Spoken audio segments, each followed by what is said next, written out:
Die lewe by ons is nogal soet, maar die wiele draai vir die kinders van Beirut. Die vroue in Kaïro is moeg gewag vir later. Die Koerde in Turkye vra waar is die lewenswater? Kan iemand hoor hoe hulle roep? Here gee my gekruisigde hande wat gee, gekruisigde voete wat loop, waar hy so loop, van myself gestroop. 'n hart waarin waarheid kan groei, en trane wat vrylik vloei, as wortel die sy liefde groei.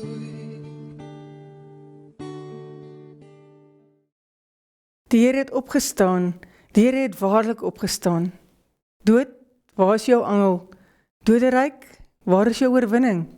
Die dood is ingesluk, die oorwinning is behaal. Jesus leef en ons met hom.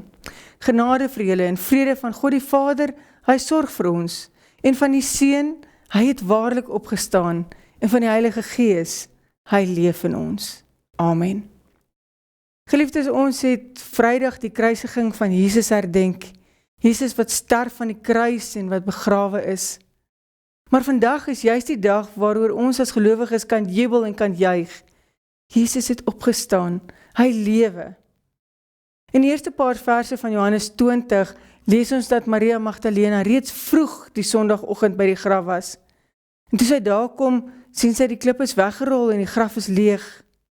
Sy het die ander disippels gaan roep, maar almal het gedink Jesus se liggaam is gesteel. Hulle het nog nie die skrif verstaan dat Jesus uit die dood moes opstaan nie. En die disippels is weer huis toe. En terwyl Maria nog so sit en huil daar by die graf, het Jesus aan haar verskyn. Sy het hom eers nie herken nie, maar toe hy haar op haar naam noem, het sy geweet, dis haar leermeester. Jesus gee vir haar 'n belangrike opdrag, en dit is om vir die disippels te gaan sê, Jesus leef. Sy het gesê, ek het die Here gesien. En nou lees ons saam van die Sondag aand, toe die disippels almal bymekaar was, na hulle hierdie nuus van die leë graf ontvang het. Ons skriflesing is Johannes 20, vers 19 tot 30. Jesus verskyn aan sy disippels. Daardie Sondag aand was die disippels bymekaar.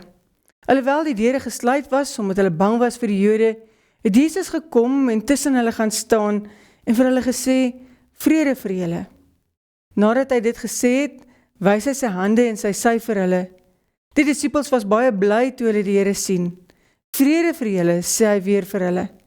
Soos die Vader my gestuur het, stuur ek julle ook. En nadat hy dit gesê het, blaas hy oor hulle en sê, ontvang die Heilige Gees. As julle vir mense hulle sondes vergewe, word dit hulle deur God vergewe. As julle dit nie vergewe nie, word dit nie deur God vergewe nie. Thomas, wat ook Didymus genoem is, een van die 12, was nie by die disippels toe Jesus gekom het nie. Die ander disippels sê toe vir hom, ons het die Here gesien. Maar hy sê vir hulle, as ek nie die merke van die spykers in sy hande sien, en my vinger in die merke van die spykers steek, en my hand in sy sy steek nie, sal ek nooit glo nie. En dan die gedeelte oor Jesus en Thomas. 8 dae later was Jesus se disippels weer by mekaar, en Thomas was by hulle. Hoewel die deure gesluit was, het Jesus gekom en tussen hulle gaan staan en gesê, vrede vir julle. En daarna sê hy vir Thomas, bring jou vinger hier, en kyk na my hande, en bring jou hand en steek hom in my sy, en moenie langer ongelowig wees nie, maar wees gelowig. En Thomas sê vir hom, my Here en my God. Toe sê Jesus vir hom, glo jy nou, omdat jy my sien? Gelukkig is die wat nie gesien het nie, en tog glo. Jesus het nog baie ander wondertekens, wat nie in hierdie boek opgeskrywe is nie, voor sy disippels gedoen. Maar hierdie wondertekens is beskrywe, sodat julle kan glo, dat Jesus die Christus is, die Seun van God, en sodat julle deur te glo, in sy naam die lewe kan hê. Ons lees net tot sover. Ons tema is vanmôre van vrees na vrede. Nou geliefdes, stel jouself voor, jy is een van die disippels, en jy kry hierdie nuus van Jesus wat opgestaan het uit die dood. Jy het pas 2 dae van tevore hierdie traumatiese gebeure aanskou van Jesus wat geslaan en gemartel was, wat aan die kruis opgehang is om te sterf. Jy is eintlik nog in rou, want jy het gesien dat Jesus begrawe was. Die een op wie jy al jou hoop geplaas het, is nou weg. Die een by wie jy geleer het van vergifnis en verlossing en van genesing, daardie leermeester van jou, is nie meer naby nie. En nou kry jy skielik hierdie nuus, Jesus leef. Wil jy moet vir 'n oomblik net jou oë toemaak en jouself voorstel. Dit is aand. Dit is nie 'n rustige aand nie. Dit is eintlik 'n swaar belaaide aand. 'n tipe aand waar die stilte hard druk. Waar elke geluid jou laat skrik. Waar jou gedagtes jou nie los nie. Jy sit in 'n vertrek en die deur is gesluit, die vensters is toe. Niemand praat eintlik nie. En jy is vol onsekerheid en vol vrees. Daar is mense om jou, maar tog voel jy alleen. En dan besef jy is nie net in 'n kamer nie, jy is in 'n graf. 'n graf van vrees. Jy is bang, dit is dalk nie die waarheid nie, of jy is te bang dat dit dalk die waarheid is. Jy vrees vir jou lewe. Nou met daardie in jou gedagtes, dis waar die disippels hulle self bevind. Bang en onseker. Hulle weet nie lekker wat nou nie. Te bang om die deur oop te sluit en buitentoe te gaan en te waag. Let op wat dan in hierdie verhaal gebeur. Terwyl hulle so toegesluit in hierdie graf van hulle eie vrees sit, verskyn Jesus aan hulle met die woorde, vrede vir julle. En dan wys Jesus vir hulle sy wonde. En dan is die disippels baie bly om hom te sien, nadat hulle sy wonde gesien het. Jesus sê weer 'n keer, vrede vir julle. Byna asof hulle nie die eerste vrede kon ontvang nie, voordat hulle nie eers sy wonde gesien het nie. En as ons eerlik is, dit is nie net hulle storie nie, dit is ons storie ook. Ek dink aan 'n vrou wat ek eendag ontmoet het, sy het alles gehad wat van buite goed lyk. 'n huis, 'n gesin, 'n werk. Maar toe haar man skielik sterf, het haar wêreld stil geword. En sy het my gesê, ek gaan werk toe, ek glimlag, ek doen wat ek moet, maar as ek by die huis kom en die deur agter my toemaak, dan voel dit asof ek in 'n graf instap. Miskien ken jy vandag daardie gevoel. Daai gevoel wanneer jy s'nags wakker lê en jou gedagtes jou jaag, wanneer jy glimlag van binne, van buite, maar binne-in breek jy. Wanneer jy glo, maar tog bang is. Daardie plek waar hoop voel soos iets wat ver weg is. Die disippels was maar wanhoopig. En dan gebeur iets ongeloofliks. Johannes sê, terwyl die deure gesluit was, het Jesus gekom.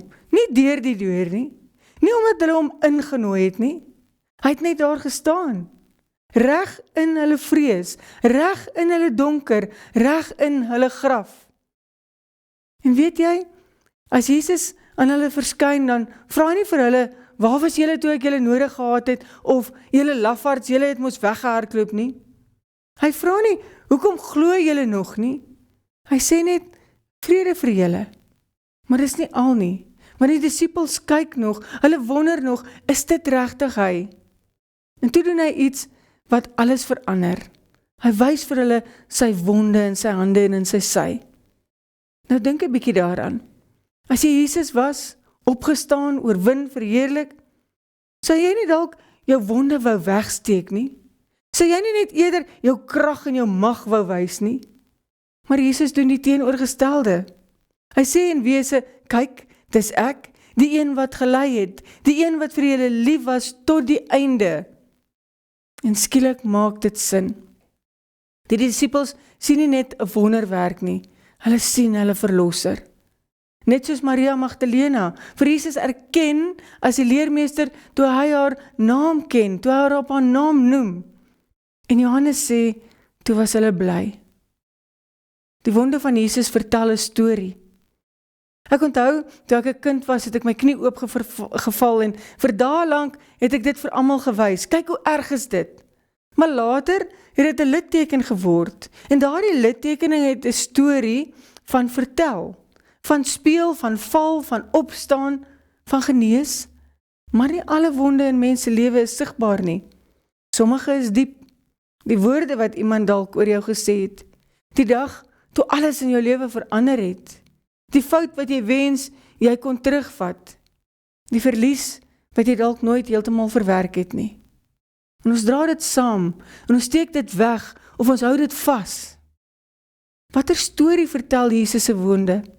Dit is 'n storie van hoop. Jesus se wonde herinner ons in die eerste plek aan wie God is. Hierdie wonde is 'n kenmerk van God. Hy dra die wonde van sy offer, sy liefde. God se verwondenheid is deel van die kern van God se aard. En die disippels herken vir Jesus wanneer hulle sy wonde sien. Thomas herken vir Jesus wanneer hy sy wonde sien. En ek wonder oor die Emmausgangers, wat Jesus eers herken toe hy die brood gebreek het.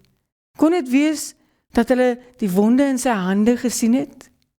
Ons ken God deur sy wonde, en hierdie wonde sê vir ons dat God ook gedoen het wat ook al nodig was om die verhouding tussen ons en hom, sy skepsels te herstel.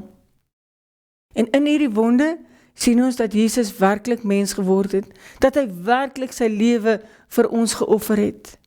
In hierdie wonde sien ons dat God regtig, egtig ons pyn deel, dat hy ons menslike seer kry nie net ken nie, maar dit op homself neem, dat hy intiem bekend is met die wonde van mens wees. En in hierdie wonde sien ons dat God die wonde van mens wees steeds vandag nog saam met hom dra. Dat ons wonde nie iets is waarvan God eenmalig kennis geneem het nie, maar dat dit steeds iets is wat God op sy hart hou, dat hy dit daar dra. En hier kom Paasfees en sê iets radikaal. God is nie bang vir jou wonde nie, meer nog, hy dra self die wonde. Die wonde van Jesus sê vir ons iets van, ek weet hoe jou pyn voel, ek weet hoe verlies voel, ek weet hoe dit voel om alleen te wees, maar ook die wonde het my nie gestop nie. En dit is waar baie van ons geloof soms skeef loop. Ons wil die leë graf hê, maar nie die kruis nie. Ons wil die oorwinning hê, maar nie eerlik wees oor ons pyn nie. Ons wil sê dit gaan goed, al weet ons dit toe nie. Maar Jesus staan voor sy disippels, opgestaan, oorwin. Hy dra nog steeds daardie wonde, asof hy sê, jy hoef nie voor te gee nie, jy hoef nie jou seer weg te steek nie. En dan kom Thomas, arme Thomas. Hy was nie daar die eerste aand nie, en toe hy hoor, hy sê, wat hulle sê, ek sal dit nie glo nie, tensy ek self sien. En baie mense oordeel hom daaroor. Maar eerlik, ons is maar almal soms Thomas. Ons sê, Here, ek wil glo, maar hierdie maak nie lekker sin nie. Here, ek hoor wat hulle sê, maar ek sien dit nie in my lewe nie. En wat doen Jesus? Hy kom weer, spesiaal vir Thomas. Want Jesus sluit almal in. Hy sonder niemand uit nie. En hy sê weer 'n keer, vrede vir jou. En dan bring jou hand, raak aan my wonde. Dit is ongelooflik. Jesus wys nie net sy wonde nie, hy nooi Thomas in. En in daardie oomblik breek iets oop. Nie net in Thomas se verstand nie, maar hy sê, my Here en my God. Ek wonder of ons nie ook soms eers vir Jesus regtig ontmoet binne ons eie wonde nie. Nie daar waar alles perfek is nie, maar wanneer ons op ons knieë is, wanneer ons sê, Here, ek het niks meer oor nie. En dan juist daar ontmoet ons hom. Liewe vriend, jy hoef nie in jou graf te bly sit nie. Jy hoef nie dat vrees jou lewe regeer nie. Jy hoef nie jou wonde alleen te dra nie. Want Jesus kom vandag nog, in geslote kamers en gebroke harte, in ons onseker lewens in, en hy sê, vrede vir jou. En uiteindelik, dit is die waarheid van Paasfees. Geen graf kan jou hou nie. Die graf is klaar oorwin. Geen vrees kan jou bind nie. Geen wond het die laaste sê nie. Paulus skryf daar in Romeine 8, niks, geen dood of lewe, geen hede of toekoms, niks in die skepping kan jou skei van die liefde van God nie. Stap uit jou grafkamer uit, maak die deur oop, bring jou wonde en ontmoet die een wat self die wonde dra, maar leef tot in ewigheid, Jesus ons verlosser. Stap vandag vanuit jou vrees na vrede. Amen. Kom ons bid saam. Here Jesus Christus, vandag staan ons stil by die leë graf en ons harte gevul met verwondering. Dankie dat die steen weggerol is. Dankie dat die dood nie die laaste sê gehad het nie. Dankie dat U leef.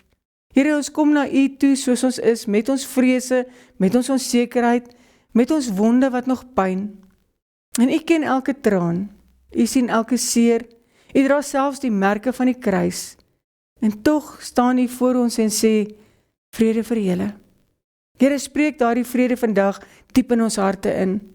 Waar daar onrus is, bring rus. Waar daar vrees is, bring vertroue. En waar daar pyn is, bring genesing.